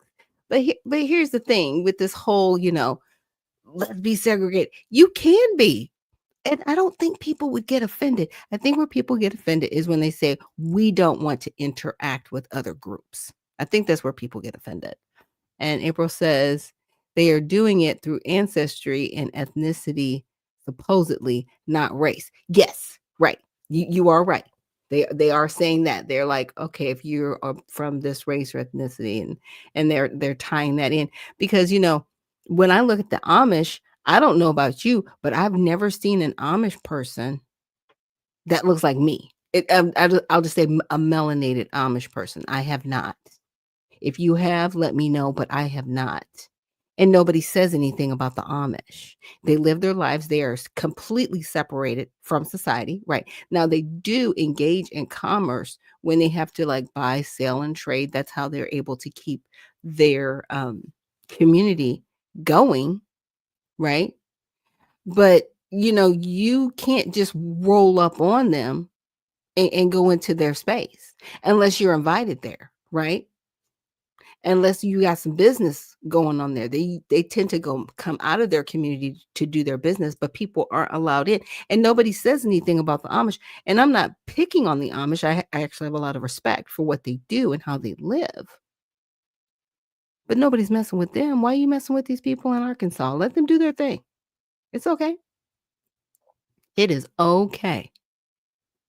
Look, I want to talk about, being a lineage-based American. Can you trace your lineage back to the soil? Can you? Because if you can't, all right, we need to have a conversation. Are you here legally or not? Are you naturalized? Okay, good. If you're not, you got to go. It needs to be just that simple. Because we're having a problem with resources in our country because we have people here that shouldn't be here. And they're getting resources that they shouldn't be getting. And then we want to bring in socialism and say, hey, let's fix this. No. How about we take people off of welfare that shouldn't be getting welfare in places like New York, Illinois, and California? And yes, I will pick on them. Those 3 places. Let's clean that up.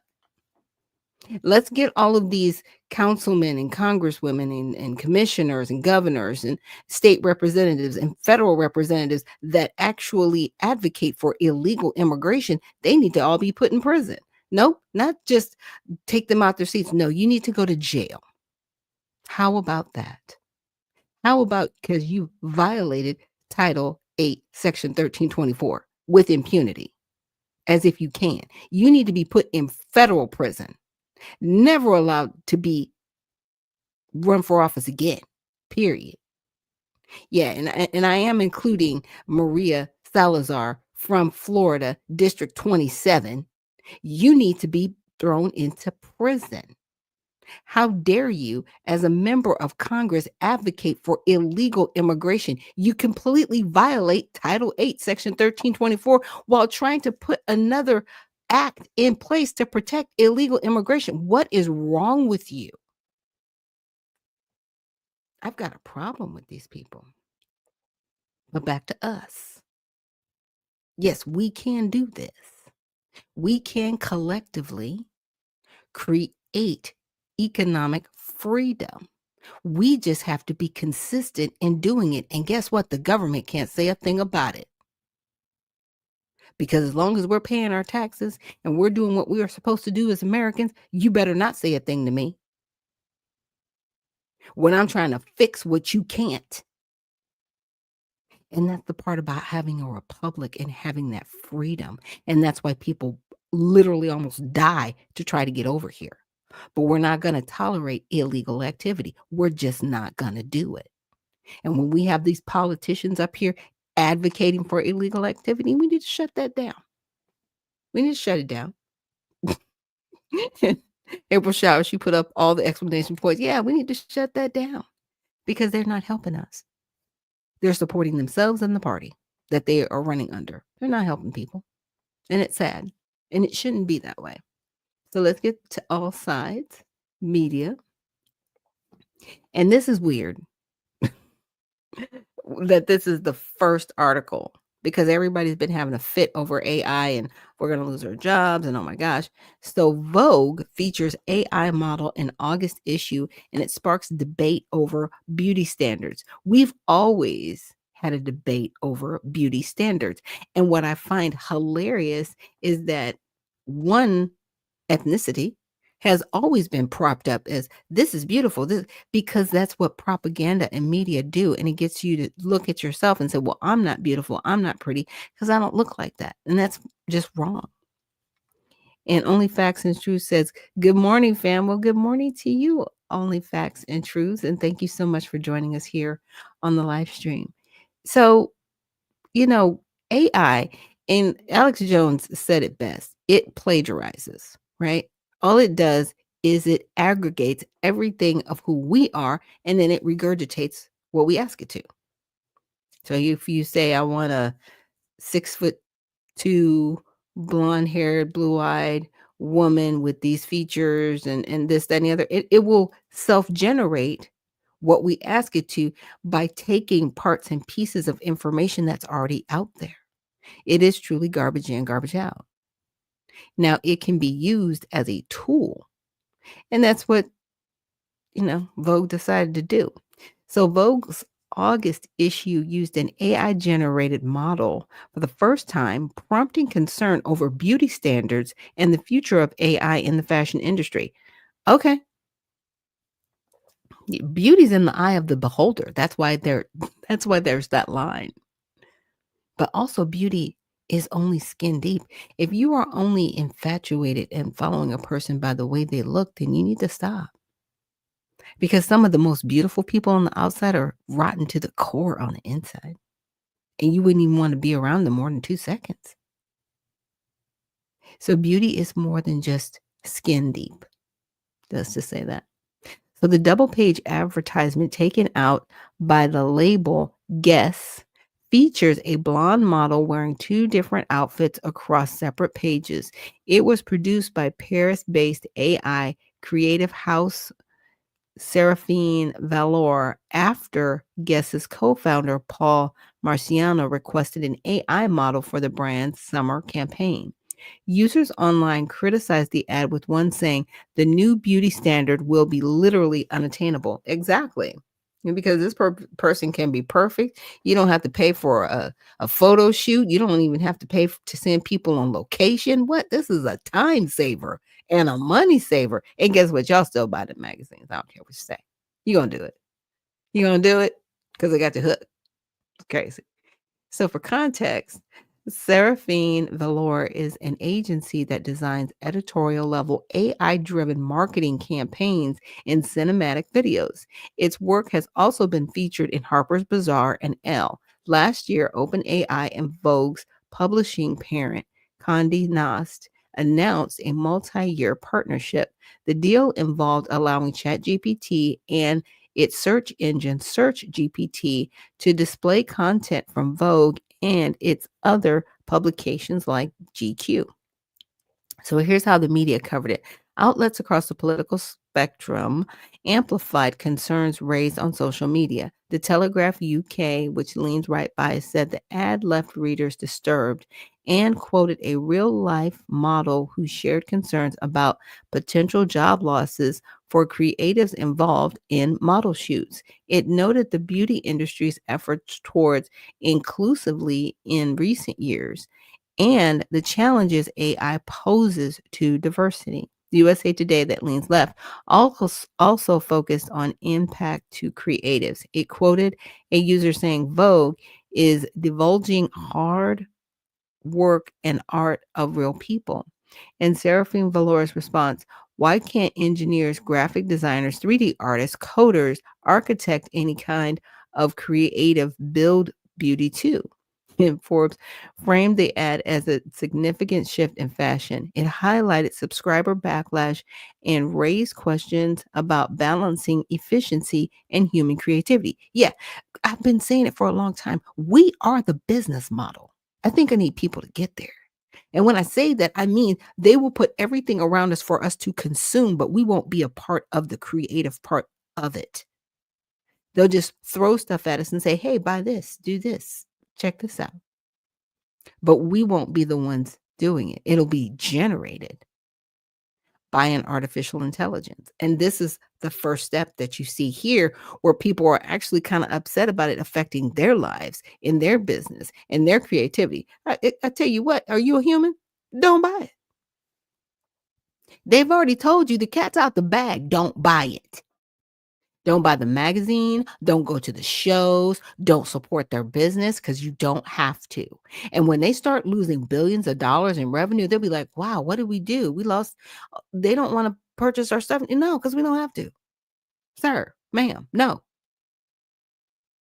Now, to me, this is a good opportunity for people that actually want to have real, tangible life, human, and not artificial intelligence. Take advantage of that. Make your own magazine.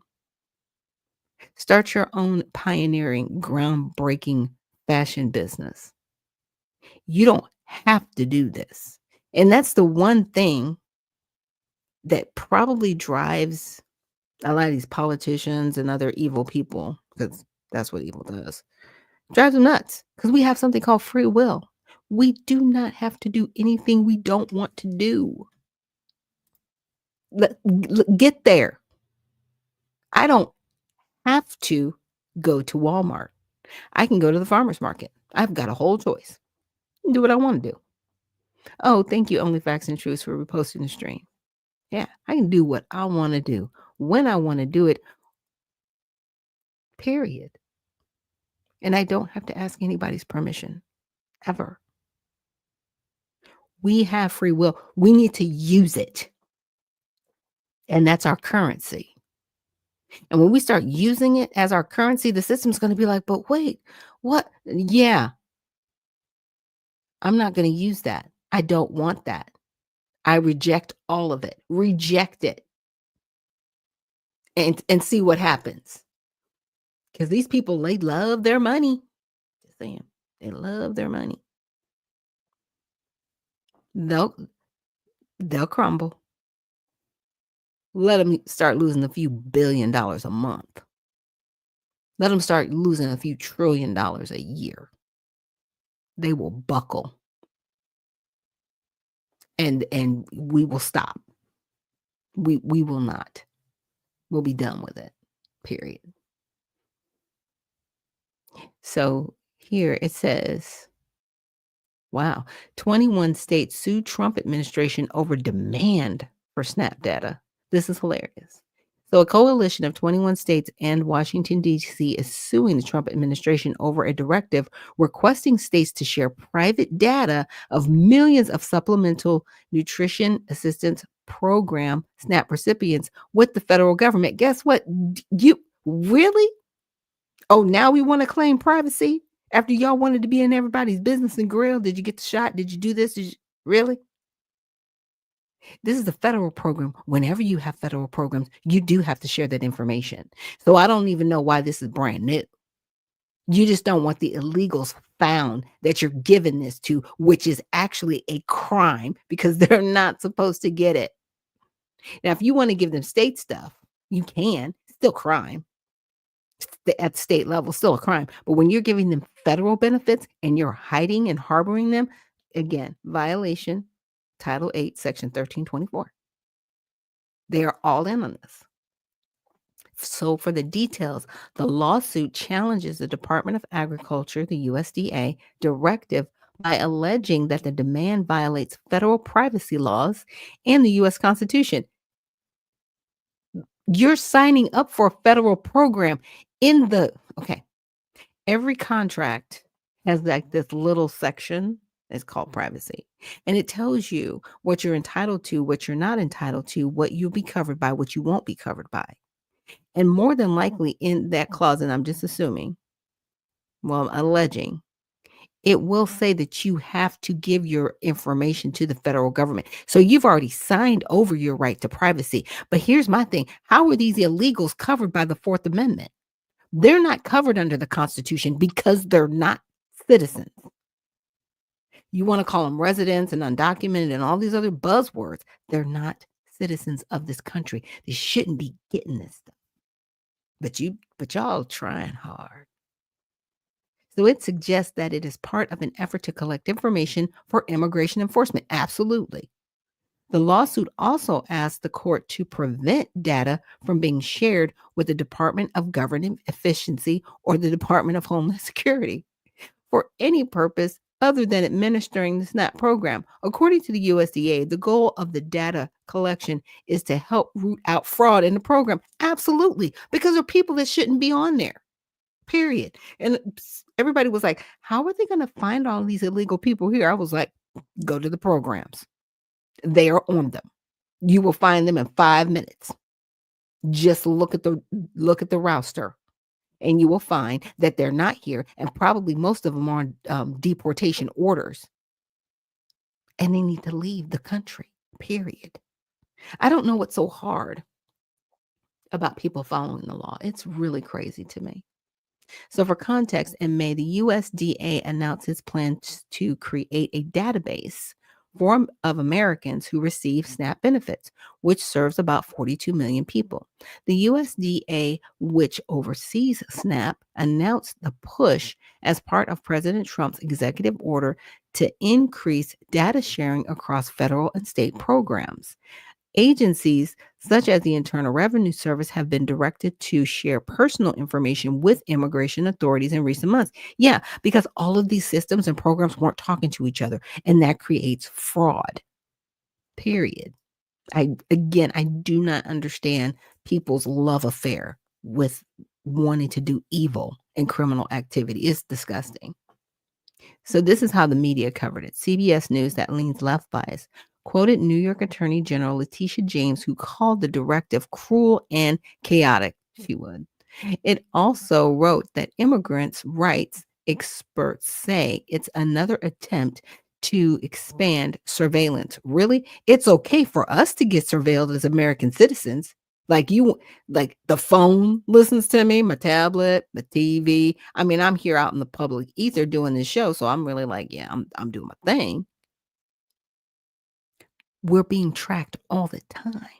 Really? Now you want to bring up surveillance? Seriously?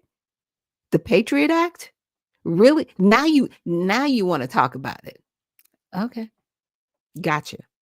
So Fox News, that's right, also quoted James as contextualized the agreement in other Democratic-led opposition to Trump's executive orders. Newsweek listed the states involved in the lawsuit and the legal implications. It also included 2 quotes in opposition to the directive and 1 from May in support. Look, I need Letitia James to do her job as the Attorney General of New York and stop making her whole job, I hate Donald Trump and I'm going to do everything to stop him. Like, that's not your job. Your job is to make sure that the state of New York is good, that there's no criminals running around the streets. But, we already know that you can't do that job. I don't know why people keep electing you to not do your job. It is the craziest thing I've ever seen in my life. People get elected to not do what they're supposed to do. It's insane. But before we go, we got to talk about this brawl.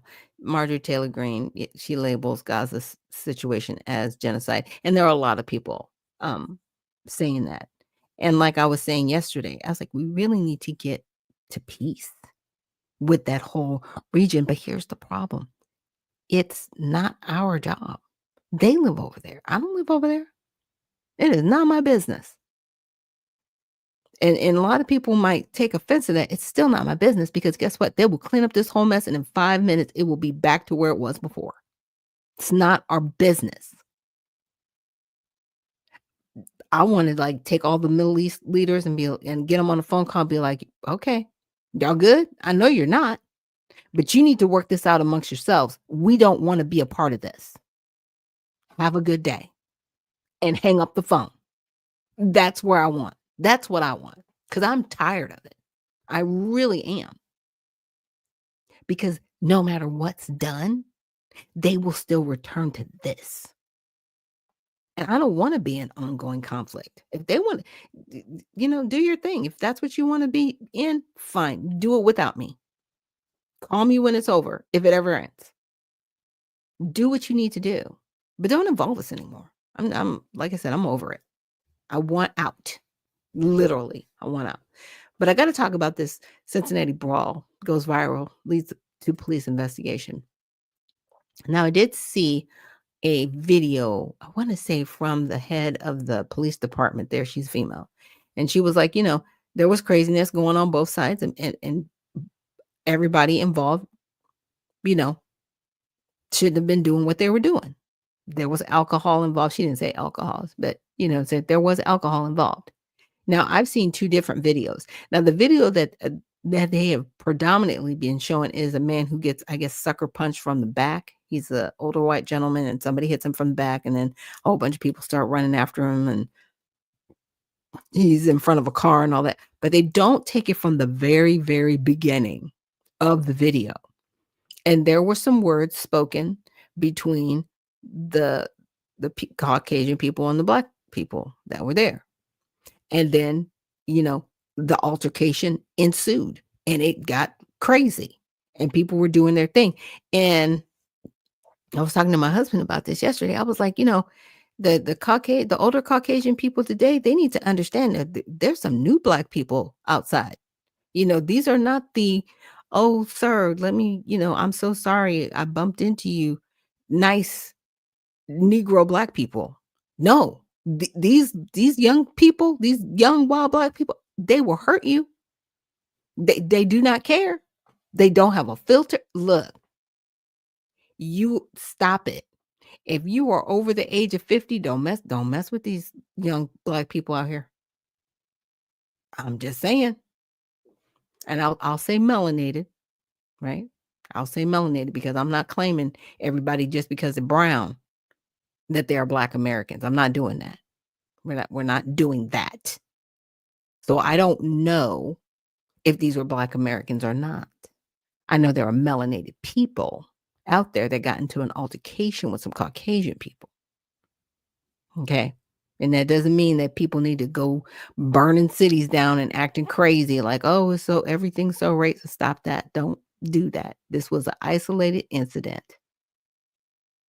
And it needs to be figured out. So a viral video of violent altercation in downtown Cincinnati has prompted a police investigation leading to charges for 5 people involved in the incident. It looked like more than 5 people to me, but okay, we're down to 5. So the brawl, which involved multiple people, took place on Saturday night and quickly gained attention on social media. The footage shows a man being brutally beaten and a woman being knocked unconscious. Cincinnati Police Chief Teresa Theage, that was the lady I was talking about, expressed disgust over the incident, describing the behavior as cruel and absolutely unacceptable. So for context, the altercation occurred during the Cincinnati Music Festival, although Theage clarified that the incident was not connected to the festival. She also suggested that alcohol played a significant part in the incident. Notably, the incident garnered attention on social media platforms, particularly right-wing accounts on Elon Musk's X, where it was characterized as an assault by a Black mob on a white couple. And that's where I'm like, no, there were more. And don't call them Black. You can call them melanated. Don't call them Black. Don't associate that with the Black Americans. Stop that. And just to say it's a white couple, it's like, we don't know. These people might have been German. We don't know. They might have been Swedish. We don't know. As a general public, that's all I'm saying. You stop characterizing people by race. Stop it. There were some people, they didn't look like each other and they got into it. And alcohol was involved. That doesn't sound great though, does it, right? Because if it bleeds, it leads. That's all you want to do is just get everybody emotionally inflamed over this nonsense. Look, somebody messed around and found out. Don't mess with people. Look, if you decide to get into it with somebody, don't expect, don't expect to just walk away untouched. That's all I'm saying. If you got involved, you messed around and you found out. Don't mess with people. Quit. That's all I'm saying. And this is how the media covered it. NBC News that leans left provided an account of the incident and highlighted the police chief's comments without mentioning the race of those involved. So Blaze Media on the right, on the other hand, used the headline anti-white bigotry. Mob beats victims down to the street, explicitly framing the incident as racially motivated, while also including comments from right-wing figures condemning the incident. The Hill, which is centered, focused on the political implications of the event, highlighting comments from local leaders, including Vice President J.D. Vance's half-brother, Corey Bowman, who is running for mayor of Cincinnati. The Daily Caller on the right emphasized police chief the Teague's comments on how social media and mainstream media can distort the context of an incident, making law enforcement's job more difficult. The outlet also mentioned the racial angle, stating that the video was framed as an assault by a Black mob on a white couple. Yeah. And see, we don't know the full context of what happened. Like I said, I saw a different video, kind of like what led up to all of the fighting afterwards. And it was like, okay, some people started getting into it. They did not look like one another. We'll say that. They got into it. And once the aggressor threw the first punch, people responded. And the response went on, and it went across the street. And it went to where you see somebody sucker punching the Caucasian gentleman and I guess his wife from behind. But that's all you see. And if that's all you see, you just assume, oh, they just walked by and they hit these people. That's not what happened. There was more that happened prior to that couple was involved in. Just saying, we don't have the full context. That's why there's 5 people involved. It's just one of those things. If you don't know the full context, and we will see videos like this all the time, I wait because unfortunately we live in a clickbait society. Everybody wants the clicks and the likes, and even if they're not even telling the truth within their post, people just want the clicks and the likes. We live in a clickbait society. I can say that about some other incidents that have occurred. Even some of the videos I covered today with the different Democratic representatives doing these TikToks where they're exercising and all this stuff. You cannot be a clickbait politician. Stop that. Now, I know everybody's trying to, I guess, to have a Trump effect. Trump is who he is. He's always been this way. He's a little bit entertaining, but he is who he is, and he's doing his thing. He doesn't follow the media follows him. Okay. Now, for some of you Democratic representatives out there, maybe if you start doing your job and holding it down for the American people will actually want to follow you. And you know what I'm saying? Go along with what you're doing, but trying to be him is not going to work. And it looks like ChatGPT wrote a lot of these TikTok videos for these people to do because it's not working. People do not want to see. I do not want to see a grown man working out, talking about politics. I don't even want to see a woman do that. Because for a while, I want to say on the conservative side, they had people walking around with guns and AR-15s. Okay, but if that's who you are, I guess that's what you're doing. You look crazy because the gun is distracting. I want to know who you are, what you're doing, and what you're about, and what you're going to do for the American people that you're trying to serve. Again, we've gotten to a clickbait society, and everybody wants to be that clickbait that just draws people in to watch them and follow them and, be that person.